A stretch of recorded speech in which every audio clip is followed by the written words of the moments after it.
Bonjour à tous, je m'appelle Philippe Lepeau, je suis le directeur général de Imara, société luxembourgeoise spécialisée en solutions informatiques pour les PME. Parce que aujourd'hui, la protection de l'information, ce n'est plus la problématique des banques, c'est la problématique de tout le monde.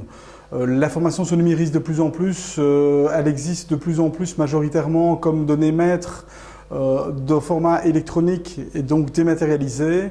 Et c'est pourquoi nous avons utilisé toute notre expérience acquise dans le monde des personnes qui ont le plus d'expérience en matière de protection de l'information pour traduire ça en moyens pragmatiques à destination des PME. Aujourd'hui, je vais vous parler de protection d'information dans un cadre particulier qui est l'intelligence économique ou l'intelligence stratégique, c'est-à-dire doter votre organisation de moyens et de capacités qui vont permettre de surveiller vos concurrents et de vous faire connaître sur le marché et d'influencer votre marché de manière à prendre une place prépondérante sur votre marché de référence. Quand on parle d'intelligence économique ou intelligence stratégique, on parle de trois aspects.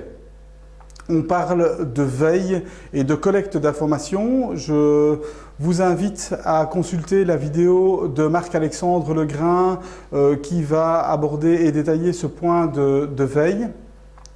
On parle également de notoriété et d'influence, c'est-à-dire comment vais-je communiquer vis-à-vis du marché, comment vais-je influencer mon marché pour prendre des décisions de manière à favoriser mes actions commerciales et mon développement. Pour ça, je vous invite à consulter la vidéo de Philippe Ledan qui va aborder ce point-là. Aujourd'hui, je vais me concentrer sur la protection de l'information. Pourquoi parler de protection de l'information? Eh bien parce qu'aujourd'hui, l'information au sens large, pas uniquement les systèmes informatiques et ce qu'on y stocke, l'information au sens large, c'est un capital pour la société. C'est ce que vous savez, c'est tout ce que vous avez appris depuis plusieurs années, vos listes clients, vos processus, vos manières de faire, vos employés, vos fournisseurs, vos listes d'articles, comment vous créez un produit, tout ça représente un capital considérable qui aujourd'hui n'est paradoxalement pas valorisé financièrement dans vos états financiers, mais c'est un point important qu'aucun dirigeant ne peut se permettre d'ignorer. Donc, quels sont les enjeux? Eh bien, on va parler d'enjeux principalement financiers, d'enjeux de réputation, d'enjeux légaux. Cette information se gère, ça reste quelque chose de très très important pour vous. Il est donc important de pouvoir gérer ceci comme vous géreriez un atelier de production. C'est vraiment un actif de votre entreprise. Quand on parle de protection d'information, en fait, il faut distinguer, la protection de l'information, c'est quelque chose de global en fait. Donc c'est vraiment protéger cette information du moment où elle est créée jusqu'au moment où elle est détruite en passant par sa consultation et sa modification. Une information, c'est un cycle de vie, ça naît, ça vit et ça meurt. Et donc, quand on parle de protection de l'information, c'est vraiment tous les mécanismes qui vont permettre de garantir une gestion optimale de cette information, incluant les moyens technologiques et les moyens d'organisation. Donc, la protection de l'information, c'est une démarche consciente qui vise à protéger au sein de l'entreprise tout ce qui vaut la peine d'être protégé en matière d'information et de données. Ceci tant au niveau de l'information elle-même que des supports. Donc, cette démarche implique un système de gestion, un certain nombre de moyens, une analyse des risques, des acteurs, des rôles et des responsabilités, et bien évidemment un programme de réduction des risques. Il est bien évidemment important qu'une fois qu'on a identifié un risque pour un type d'information, il faut pouvoir gérer ce risque, adresser ce risque, soit vivre avec, soit le réduire. Voilà, ça c'est vraiment quelque chose d'important. La protection de l'information, c'est vraiment une démarche globale, consciente, c'est-à-dire de prendre conscience des risques, conscience de gestion de cet actif et de mettre en place toutes les actions qui vont permettre de gérer cet actif correctement, comment gérer n'importe quel actif dans une entreprise. Je voudrais également profiter de cette introduction pour faire peut-être une différence entre sécurité de l'information et sécurité informatique. Donc la sécurité informatique, c'est tous les moyens technologiques qui vont permettre d'assurer la protection de l'information. Donc la sécurité informatique, c'est un composant de la protection de l'information, mais ce n'est pas la protection d'information en elle-même. Il faut avoir une bonne sécurité informatique pour une bonne protection de l'information, mais le point de départ et l'image globale, c'est vraiment la protection de l'information. Donc, voilà pour le cadre de la vidéo du jour.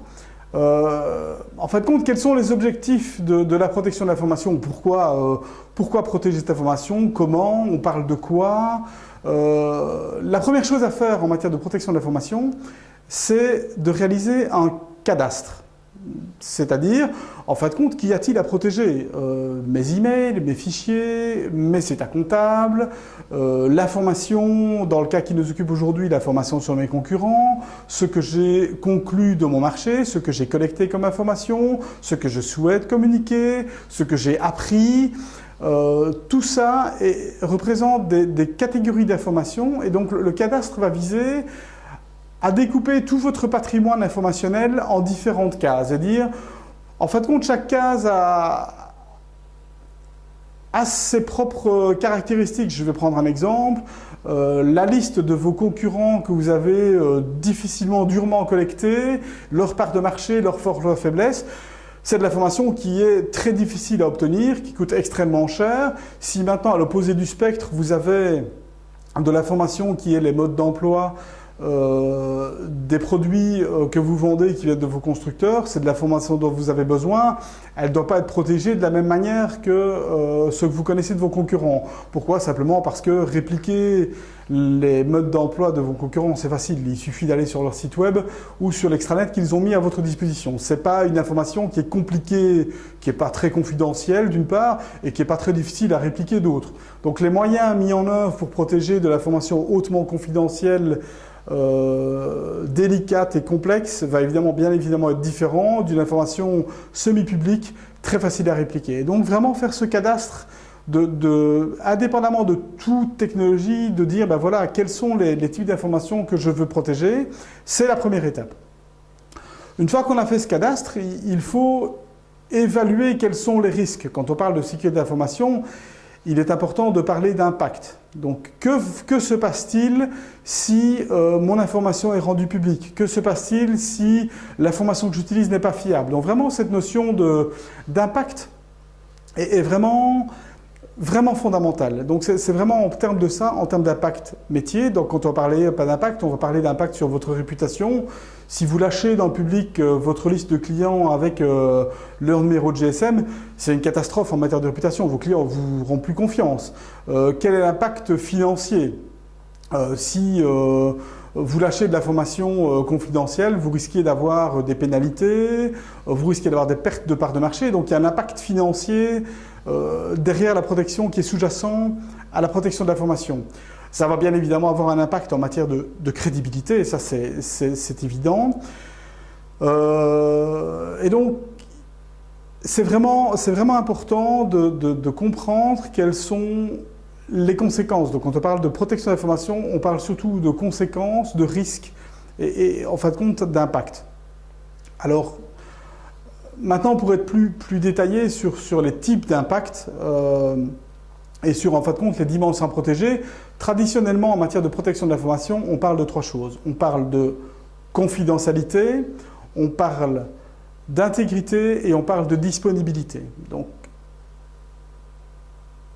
la confidentialité, ça, c'est qui va avoir accès à quoi dans votre entreprise. De manière schématique, la confidentialité, si vous n'avez pas le droit d'avoir accès à l'information, quand vous cliquez sur le répertoire, le système vous répond en disant « vous n'êtes pas autorisé à avoir le contenu de ce répertoire ». Ça, c'est vraiment la confidentialité. La confidentialité, ça va être les armoires fermées à clé, ça va être les documents des ressources humaines, feuilles de paye, contrats qui vont être mis sous clé et auxquels seules quelques personnes ont le droit d'accéder parce que seules les personnes ont soit le code de l'armoire, soit la clé. Donc ça va vraiment être la confidentialité qui peut voir l'information. La disponibilité, ça c'est l'aspect qui va dire mais j'ai droit d'accéder à l'information, mais puis-je la consulter? Ai-je la capacité de la consulter quand j'en ai besoin? Alors, nous sommes habitués à avoir l'information qui est disponible tout le temps, mais il se peut qu'une panne informatique rende les informations inaccessibles. La question pour chaque type d'information que vous aurez identifié dans votre cadastre va être de dire, mais en fin de compte, quel est le délai pendant lequel je ne peux pas avoir accès à l'information. Donc je peux vivre sans information pendant 24 heures, 48 heures, une semaine, 2 semaines, et ça c'est vraiment important de décider, a priori, quand vous avez besoin d'accéder à cette information. Et à quelle fréquence et combien de temps vous pouvez vivre sans accès à l'information. Pourquoi? Parce que ce délai va conditionner les moyens qui vont être mis en place pour rendre cette information disponible dans le délai que vous aurez choisi. Je vais prendre un exemple. Début septembre 2017, il y a eu un effondrement de chaussée à Bruxelles. Eh bien, cet effondrement de chaussée a fait que les bâtiments n'étaient pas accessibles par ordre de police. Et donc, si vous avez des archives papier, eh bien, ces informations n'étaient pas accessibles parce que simplement vos bureaux ne sont pas accessibles. C'est pas un scénario de science-fiction, il est tout à fait possible. Et on parle d'un effondrement de chaussée par an à Bruxelles selon les autorités, parce que le système d'égouttage est vétuste et que c'est possible. J'ai vécu dans une des entreprises pour lesquelles j'ai travaillé un effondrement d'un carrefour important. Eh bien, pendant 24 heures, nous n'avons pas pu accéder aux locaux. Les systèmes informatiques étaient fonctionnels, on parvenait à les accéder, mais tous les documents qui étaient restés sur place, impossible. Et donc, il est important de décider, a priori, comment et quand vous devez avoir accédé à ces informations. Si vous avez des archives papier, si vous avez besoin de les accéder en 24 heures, il est prudent de prévoir une copie de ces archives dans un autre lieu, de manière à ce que si le site principal n'est pas disponible, de pouvoir y accéder. Donc ça, c'est vraiment important. Cette disponibilité n'est pas négligée. Toutes les informations ne sont pas toujours disponibles. En cas d'un système informatique, si vous dites que ça doit être dans 24 heures, eh bien, votre prestataire informatique mettra en place les moyens nécessaires de manière à ce que vous ayez vos informations disponibles sur 24 heures. Même si votre bâtiment s'effondre ou malheureusement vous avez un incendie ou une inondation, les systèmes informatiques principaux sont noyés, c'est à votre prestataire informatique, sur base de vos besoins métiers, de mettre en place ces systèmes technologiques qui vont permettre d'assurer cet objectif métier. Donc là, on arrive à un point important, c'est vraiment vous qui êtes aux commandes de votre protection de l'information, ce n'est pas un problème technique. Le troisième point, c'est l'intégrité. Alors l'intégrité, c'est quoi? L'intégrité, c'est avoir la possibilité d'être certain que l'information qu'on utilise, elle est correcte. C'est-à-dire que vous avez mis en place les moyens de manière à ce que tout un chacun ne puisse pas modifier l'information. Il y a des personnes qui peuvent la consulter et il y a des personnes qui peuvent la modifier. Ces deux groupes de personnes sont potentiellement différents. Imaginons que vous avez un fichier dans lequel vous enregistrez l'évolution des parts de marché de vos différents concurrents. Il est tout à fait fondamental, dans le cadre de l'intelligence stratégique, d'être absolument certain que cette information est fiable. Si vous communiquez sur un de vos concurrents en disant « mais voilà, le concurrent X a 20% de parts de marché et cette information n'est pas intègre, en fait compte, c'est pas 40%, c'est 20% parce que quelqu'un a malencontreusement modifié le fichier, il n'y était pas autorisé », c'est une catastrophe de réputation pour vous. Vous allez communiquer une information totalement incorrecte au marché. Et donc vraiment, cette intégrité, c'est la capacité d'être certain que l'information que vous consultez et sur laquelle vous basez vos décisions est fiable. Ça, c'est vraiment tout à fait indispensable. Le processus étant, je modifie mon information, je consulte mon information et je prends une décision. Si dans la phase de modification de l'information, quelque chose se passe mal, le reste de la chaîne va être impacté avec des décisions et des conséquences potentiellement importantes. Donc ces trois aspects, confidentialité, intégrité, disponibilité, ce sont vraiment les trois aspects principaux sur lesquels vous devez travailler. Ce ne sont pas les seuls. Plus l'information de l'entreprise se numérise, il y a d'autres aspects secondaires qui se rajoutent à ces trois piliers confidentialité, intégrité, disponibilité. Alors, le premier, c'est l'auditabilité. Donc, l'auditabilité, ça veut dire quoi? Ça veut dire que vous êtes capable de retracer l'historique d'une information, c'est-à-dire de savoir quand elle est modifiée, par qui, pourquoi. Avant, on avait des copies papier, des archives papier, et on pouvait toujours aller retracer en papier ce qui s'était passé. Aujourd'hui, vous modifiez un document Word, si vous n'activez pas les bonnes fonctions, bah vous avez la version du jour par rapport à hier, vous ne savez plus ce qui a été modifié. Le fichier d'hier, il est perdu. Et donc, si effectivement il est important pour une information de pouvoir retracer, il est important de mettre en place des moyens qui vont permettre d'auditer quand une information est modifiée, pourquoi et par qui. Le point qui est lié à l'auditabilité, c'est la non-répudiation, c'est-à-dire de pouvoir, une information est modifiée par une personne ou par un système informatique, peu importe, mais elle est modifiée par un événement. Il est important que vous puissiez assurer que la personne qui a modifié le système ne puisse pas dire « mais non, mais c'est pas moi j'ai pas modifié ». Non, ça c'est vraiment dire « non, Jean, c'est toi qui as modifié l'information et on veut comprendre pourquoi tu as modifié cette information, pourquoi tu passais les parts de marché du concurrent X de 40 à 20%. » Donc ça c'est vraiment pouvoir assurer que l'information est correcte, de pouvoir retracer quand elle a été modifiée, pourquoi, par qui, et que cette personne ne puisse pas dire « ah, c'est pas moi qui fais ça ». Donc ça, c'est vraiment cette notion de non-répudiation est important. Un exemple, c'est par exemple en matière de transactions bancaires, il y a une non-répudiation. Une fois que vous avez payé avec votre carte bancaire et votre code secret, vous pouvez plus dire, et ça c'est l'accord qu'il y a avec la banque, de dire « mais non, mais c'est pas moi, vous avez la carte, vous avez le code secret qui est censé être secret, et donc vous pouvez dire « non, c'est pas moi qui fais la transaction ». Donc ça, c'est vraiment cette notion de non-répudiation. Le dernier point qui est la base fondamentale de cette non-répudiation, c'est de pouvoir authentifier les utilisateurs. Pour l'authentification, j'en reviens maintenant à la non-répudiation. Ce qui sous-tend la non-répudiation, c'est la capacité d'authentifier effectivement qui a modifié cette information, c'est-à-dire d'être certain si on a Pierre, Jean et Jacques qui sont à même et autorisés à modifier de l'information, il est absolument fondamental de pouvoir être certain que c'est bien Jacques qui s'est connecté au système et pas Jean qui s'est connecté avec le mot de passe de Jacques. Donc ça, on va parler de mots de passe de plus en plus complexes. On peut imposer une majuscule, une minuscule, une lettre. On peut imposer minuscule, majuscule, chiffre minimum 10 caractères. On peut y adjoindre des caractères spéciaux. Pour les informations très sensibles, on peut même encore pousser la sécurité un peu plus loin en disant en fait il faut deux choses. Il faut quelque chose que l'on connaît, ça c'est le mot de passe, mais il faut quelque chose que l'on possède. Donc ça va être par exemple une application sur un téléphone qui va générer un code toutes les minutes et ce code doit être rentré pour se connecter au système. Donc il faut connaître ce mot de passe et il faut disposer du téléphone qui va générer un code unique toutes les minutes. Et donc si on n'a pas le téléphone et le mot de passe, on ne sait pas s'authentifier en tant que Jacques. Donc ça, c'est vraiment quelque chose...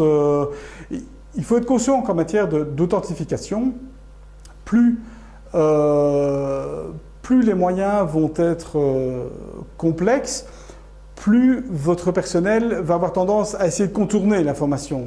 On peut prendre une copie du fichier Excel, par exemple, en fait, en disant c'est tellement compliqué de se connecter, en fait, quand je vais en prendre une copie sur mon clé USB, je vais la ramener chez moi et je travaillerai le soir sur mon PC personnel, parce que vraiment, le PC de l'entreprise, c'est très compliqué. Donc, il faut être conscient que les moyens mis en œuvre pour authentifier les personnes et protéger l'information doivent être en regard avec l'information protégée et que ces moyens soient bien compris. Donc la protection de l'information, c'est quelque chose de global.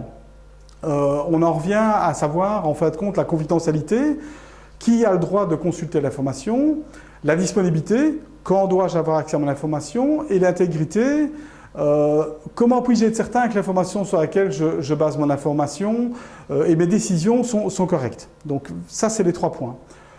On a parlé également d'auditabilité, donc je suis capable de retracer la modification et l'historique de mon information, de nos répudiations. Je suis certain de qui a fait les modifications de l'information à quel moment, et finalement d'authentifier. Et donc ça vaut pour l'information électronique, mais ça vaut également pour l'information papier. Donc la protection de l'information, c'est quelque chose de global. Je vais prendre l'exemple, j'ai travaillé pour une société pour laquelle la protection de l'information était vraiment absolument fondamentale. Ils avaient une sécurité informatique qui était du dernier cri. Par contre, il y avait sur les bureaux des informations imprimées qui traînaient. Et en fin de compte, le fait que les documents imprimés n'étaient pas sujets à une politique particulière d'avoir des bureaux vides quand on partait le soir, invalidait une partie des moyens technologiques mis en place pour protéger la partie digitale des informations, puisque, en fin de compte, on trouvait sur le bureau des informations confidentielles, pas toutes, mais quand même quelques-unes. Donc voilà pour les objectifs de la protection de l'information et comment l'aborder dans votre entreprise, donc sous forme d'impact et sous forme des différentes dimensions que nous avons vues. Donc, j'en arrive maintenant à comment mettre en place cette politique et ces moyens et comment protéger l'information de manière pratique. Donc, quels sont les défis actuels? Eh bien, en fait, aujourd'hui, l'information est de plus en plus numérique, de plus en plus immatérielle, et donc ça a des caractéristiques propres, l'information numérisée. Aujourd'hui, vous pouvez envoyer un dossier d'intelligence stratégique à l'autre bout du monde en moins d'1 seconde.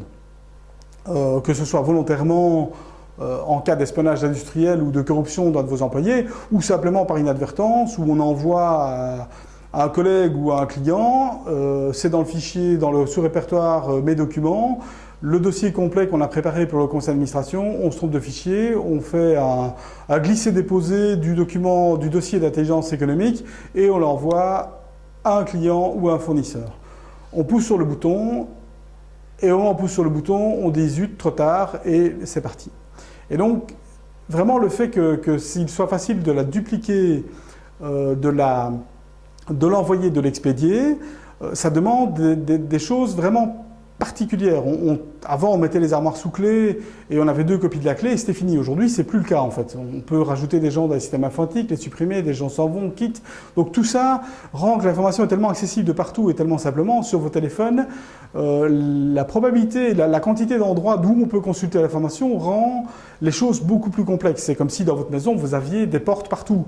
Vous n'avez plus une porte d'entrée, vous pouvez rentrer partout en fait. Et donc, vous devez avoir des mesures de protection à chaque porte qui sont pertinentes.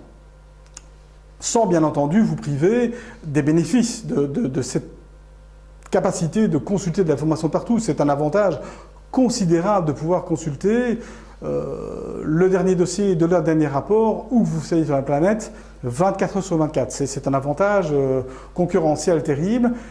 Il faut le gérer correctement. Donc, quand on va parler maintenant de moyens de mise en œuvre, il y a 2 grandes catégories. Il y a la technologie d'une part et il y a l'organisation.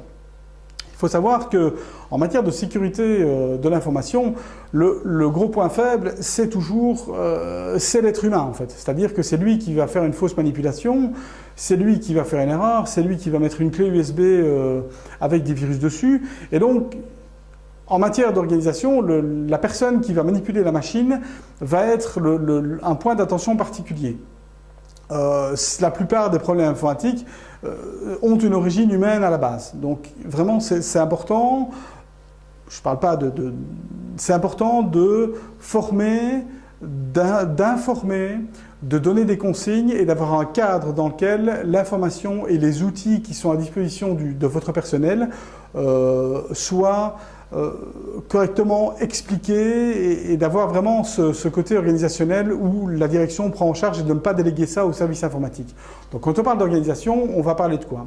On va parler d'organisation, donc on va parler de formation, d'organiser des formations à la protection de l'information, conscientiser des risques, donner des petits trucs simples, je pense...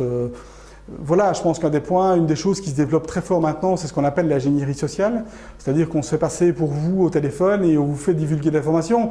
Puisque les systèmes d'information, les systèmes informatiques sont devenus tellement sécurisés, en fin de compte, autant s'attaquer au maillon le plus faible, c'est-à-dire l'être humain.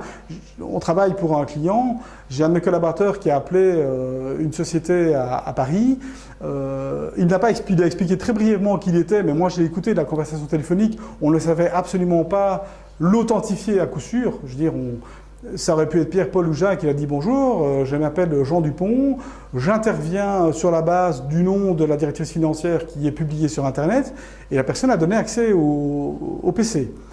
Et donc, sans aucun contrôle. Donc vraiment, le fait de former et d'expliquer quels sont les points et les risques liés, quelles sont les méthodes utilisées, les choses à faire, à pas faire, de donner des consignes régulières, de dire attention, ça ne faites pas, n'envoyez pas des dossiers comme ça par mail, utilisez telle méthode, c'est important.